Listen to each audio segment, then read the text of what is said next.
Ito ay isang masakit na katotohanan. Hindi lahat ng tumatawag sa akin, Panginoon, Panginoon, ay papasok sa kaharian ng langit, kundi yaon lamang sumusunod sa kalooban ng aking amang nasa langit.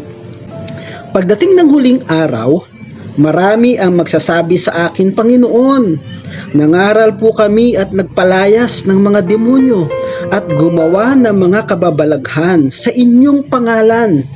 At sasabihin ko sa kanila, kailan may hindi ko kayo nakilala. Lumayo kayo sa akin, mga mapaggawa ng masama. Ang Diyos ay nagbibigay sa atin ng nais at kakayahang masunod ang kanyang kalooban. Kailangang magbago ang ating isip upang mabatid natin ang kalooban ng Diyos. Actually, kung hindi pa tayo nauusig sa kabila ng ating pagiging Kristiyano, ang ibig sabihin, hindi mo pa nasusunod ang kalooban ng Diyos.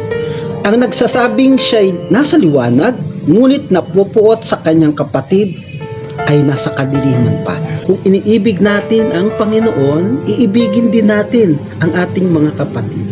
Kung hindi tayo marunong magpatawad, hindi rin tayo patatawarin ng ating Panginoon. At darating ang panahon, sasabihin niya sa atin, I never knew you. Isipin natin, nasusunod ko ba ang kalooban ng Diyos? Sa Diyos po ang papuri and God bless us all.